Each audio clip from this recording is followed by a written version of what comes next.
Framing in photography simply means having an element in your composition that surrounds your subject, much like a frame. It's also one of the easiest ways to impact the story of your photo and make your photos look more interesting. So in this video, I'm going to cover what frames are, why they give meaning, how they give meaning to photos by analyzing examples. I'll give you some tips to find frames in the real world. And lastly, I'll give you some tips on how to practice framing so you can get out there right after watching this video and practice framing in your photography. So let's get to it. Firstly, what are frames? As I just said, they are elements in your composition that frame your subject within the photo. But framing is actually more than just a technique to make your photos more interesting. It's a visual pattern, meaning it's part of visual language. By visual language, I mean a way to communicate, much like in spoken language, where we use words, and these words have different meanings. And we combine these words into sentences, and then we use these sentences to tell stories. And we do a similar thing in visual language, just visually. So we use different elements in our photos, and we combine these elements to form visual patterns, like framing. And then we combine these patterns to tell stories within our photos. And by learning what kind of visual patterns there are, we can learn how to impact the story of our photography in a very intentional way. So in this video, let's have a look at one visual pattern, which is framing.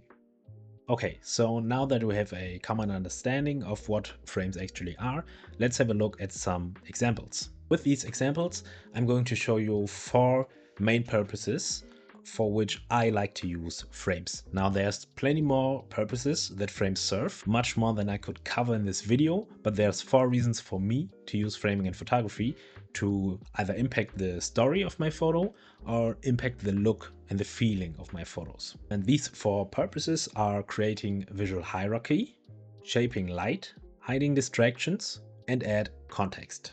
And I'll explain each of these in more detail as we analyze the examples. So let's start with the first one, creating visual hierarchy. So in this photo, I decided to use this slice of light from under this bridge as a frame. So of course, it's not a physical frame, but the idea here is that by using this light and using the shadow, I can hide anything that is not interesting, so the left side and the right side of this photo, and I can highlight only the subject. So in this case, the sun shining does 2 things. It does highlight the subject by shining on it, but it also highlights the subject by creating this frame.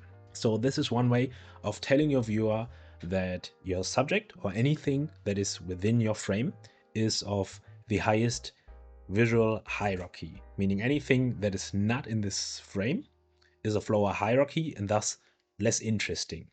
This is just an example of using a frame to tell your viewer where to look in your photo. So wrapping this point up, you can use frames to highlight your subject and tell your viewer which element is the most important in your composition. Okay, purpose number 2 is shaping light. And by shaping light, I mean deciding and influencing where in your photo the light shines. So of course, you can't control how the sunlight shines. You can only change your position relative to the sun, meaning at what kind of location you stand. And in this case, you could, for example, use passages or hallways or arches to influence how the sun shines in your composition. So as you can see in this case, I decided to go out on a very sunny day to do some street photography. And in this case, I realized that outside, without any kind of frame, it was just too bright. Every image looked kind of flat. There was no dimension because I didn't have too many shadows. So I decided to find some kind of frame to shape the light, meaning I was trying to find a way to have the sunlight only shine on a certain portion of this photo. And in this case, I used this passage to use the shadows, which we can see surrounding this gentleman. And by positioning myself in a way where I had control over where the sun would be and where the light in my photo would be, I was able to kind of shape the light in my favor, making this image, in my opinion, look more interesting and also have a much more controlled composition. So as you can see in this image, the shadow area is somewhat interesting, but not as interesting as this gentleman walking through this frame. So in this case, I feel like the frame does two things. One, it again highlights the visual hierarchy by framing my subject. And then, as I mentioned, it helps me shape the light in a more favorable way. This is probably one of my favorite ways to use frames because at the end of the day, we can't control how the light will be when we go out and photograph, but we can influence our position to the sun and create some kind of contrast by using structures that create darker shadows and brighter highlights. Ultimately, this frame helps me create contrast between light and shadow, which makes the photo and the subject more interesting and ultimately helps me shape the light in the way in which I want it to shine in my photo. Okay, next up is hiding distractions.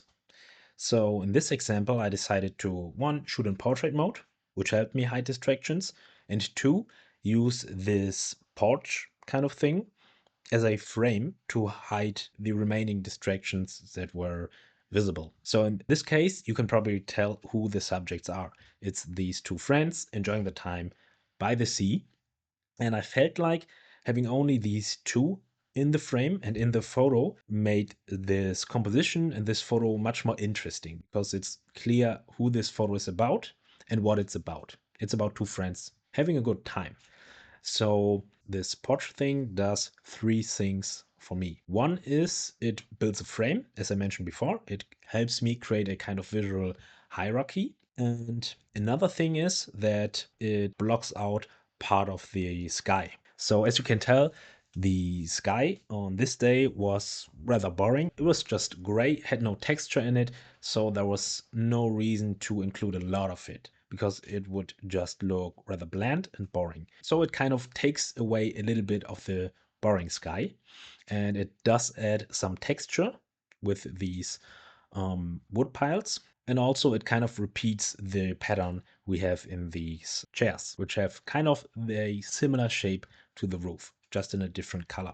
What it also does is block out people that are left from these two. So I'll show you a different image from the same location in a different orientation. So as you can see here, there's more people. And also this photo would make it really difficult to understand who this photo is about. We have this group in the foreground sitting at the table. We have this woman in the background, and then we have someone on the far left. So I feel like it's much more difficult to tell who this photo is about or what this photo is about because there's so many different groups and so many different people in there. And also just overall too many things, too many distracting things that do not help tell the story of this photo. So again, let's go back to the other photo. This photo for me feels much cleaner and way easier to understand, which is what I'm looking for. I'm looking for a photo that connects and that lets you understand what it's about without having to think too much, basically. So this frame helps me cut out people that are on the sides. And one last thing in this context is that it does add context. So we have this frame up above, not this frame, but the sign that says Pacific Drive-In. And for me, this just adds a little bit to the story of this photo because this kind of tells me that this is a restaurant. So yeah, it just adds a little bit to the story of friends having a good time by the sea, ordering some snacks, whichever you would order at a Pacific Drive-In. And yeah, this is basically it. And speaking of adding context, I have one more example which explains this part a little more. Okay, so by looking at this photo, you can probably tell two things. One, what the subject is, in this case, Mount Fuji, and two, from where I took this photo.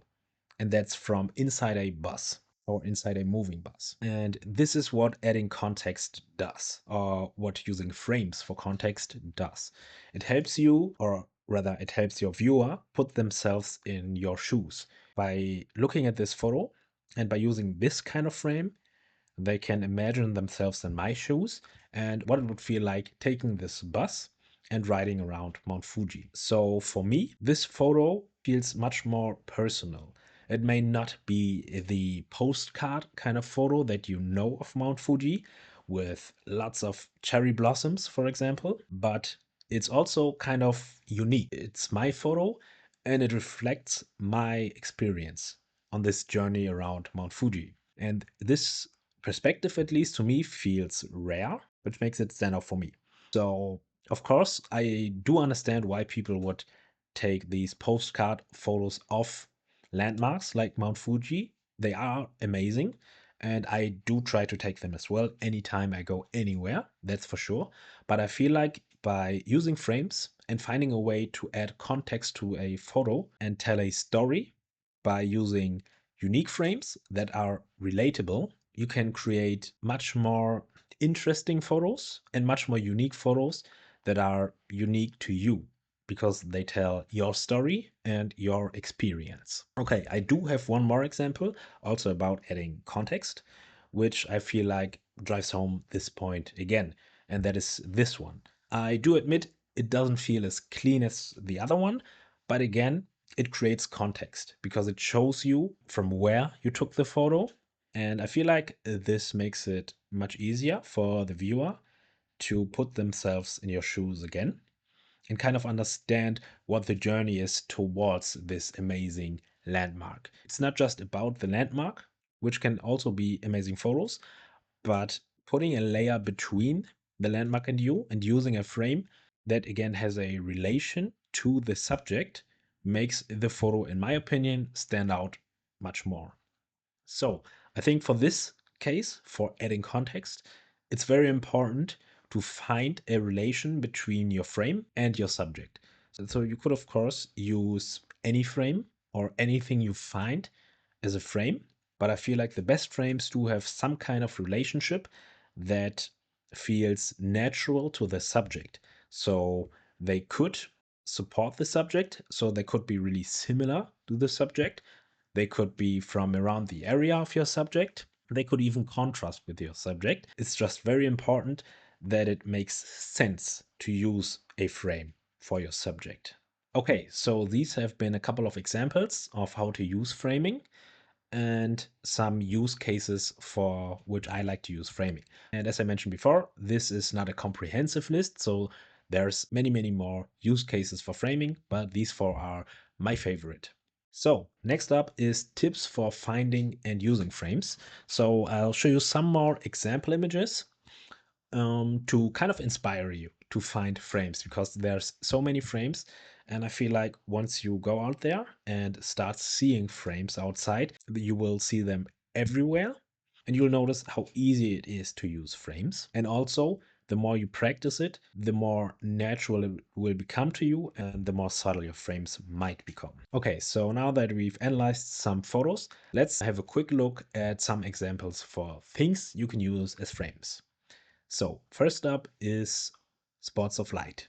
As you've seen before, I've had two images showcasing this, but I feel like this contrast between light and shadow just makes a great place for your subject to shine. And using these pockets of light, be it slices or be it spots of light, is a great way to use a frame very natural and to highlight your subject. Okay, other than this, you could use architecture to highlight your subject, as we see in these examples. So here we have a street, and the frame basically is the buildings in the street. So we have the buildings on the left, buildings on the right, and the street. So we have very clean, straight lines that kind of frame the subject, as in this case, these two guys on the road. Another way is to use arches that you can find, for example, at train stations, maybe somewhere in the inner city, downtown, or any place that has some kind of interesting architecture often has interesting shapes that you can use as frames. And if everything else fails and there's no interesting architecture in your city or where you're at, and there is just no light to create some kind of contrast to use as a frame, you can always refer to subway stations. These create the most natural frames and the most natural contrast I can find. And that's because, for one, of course, they lead inside a closed area, meaning there must be some kind of frame. And also, especially if it gets a little darker, the lights turn on. Usually, these entries to subway stations are not evenly lit. So, there's usually some way to create contrast. So, you can use the architecture as a frame and then use the contrast between darker areas and brighter areas to highlight your subject. And these do make for great frames, and I feel like they are a very reliable way to create a frame. Okay, next up are environmental objects. And by that, I mean things that are in your environment uh, and that you can use as a frame. So, for example, windows, as in this case, windows from a train that help you frame a subject. So, in this case, this tower. So, I do call these environmental objects because they do feel natural to use. Because this photo for me feels like looking outside of the train, which again is a very natural thing to do and something that your viewer can see themselves do. If they cross this river, they're inside the train, they look out the window and they can see this view. So this feels very natural and it's part of their environment. And another example here is a kind of door or however you would call this. And that's basically it. The doors on the left, on the right, for me, this is a frame, and it is a nice contrast to the plant. If we say this plant is our subject, this frame helps us understand where this plant is. So it's inside or it's behind some kind of door. Okay. And it also stays in contrast with this metal door because this plant is a very natural thing. While this door isn't natural, it's man made. So there's kind of a contrast between the frame and the subject. And this is what I mean by finding some kind of relationship between your subject and your frame. Next up, trees. So I feel like trees are one of the most natural ways to find frames or to create frames, and they are basically anywhere in the city, at least for me. So trees are again something you would normally see inside a city or inside a park or even in nature. Trees are everywhere and they make for great frames if used in the right way. The good thing about trees is they always feel kind of natural. Not always, but in probably 90% of times, and they make for great frames. And in the case of this photo, I'd like to mention that your frame doesn't always have to encapsulate your subject, meaning close around your subject. I feel like if you have a kind of symmetry at least, so this tree on the left and this tree on the right, this for me counts as a frame and it kind of blocks things out from the sides and it makes it feel like, okay, left is not too interesting. Left? Right side, not too interesting. Left side, also not too interesting. And the middle must be interesting. So in this case, I feel like these two trees, they kind of not block, but they create a kind of symmetry. Okay, so wrapping this portion up, some tips to consider when using frames. Okay, tip number one, use frames to add context to your subject or the subject's surroundings or the situation in which you took the photo. This makes it much easier for the viewer to understand the story of your photo and also maybe question the photo in a way that is inspiring. Because at the end of the day, these frames introduce elements and give information to your viewer, which the viewer may need to understand the photo and understand the story of your photo. Tip number two, don't let your frame overpower your subject. I've shown you a photo before. Let's have a look at it again of these two. I feel like this frame, by using the buildings and the street, I feel like it works, but it's almost to the point that it overpowers these two because they are very small in the photo, which can work, but I feel like it's almost to the point that it's too much and they kind of get lost in it. So pay attention to how interesting and imposing your frame is within your composition and how your subject looks compared to your frame. And last tip, find a relationship between your frame and your subject. This makes your frames just look much more natural and not as forced. And it's a much more subtle way to tell the story of your photo and to tell the story of your subject. So you could use similar kinds of architecture or anything basically. Just find a way to make the frame work with your subject. Okay, so now that you have an idea of what frames are, why they impact photos and their stories, and how they do, there's only one thing left to master framing, and that's practice. And the best kind of practice is intentional practice. So this means going out and finding ways to give meaning to your subject by using frames. So what you should do next is go out to any place that you like to photograph, any place that makes you feel comfortable, and practice taking photos. And then find elements in the area that you could use as frames. You can judge your photos when you get home, look at it on your screen, on your computer. But the most important thing is getting in reps.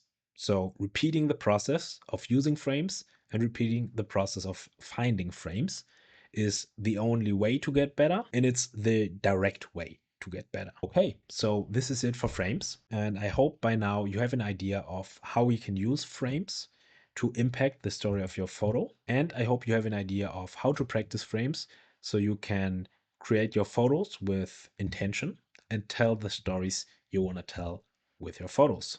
If you have any questions, feedback, ideas, be sure to leave them in the comments and I'll get back to you as soon as I can. And ultimately, I hope this video helps you create with more intention. See you next time.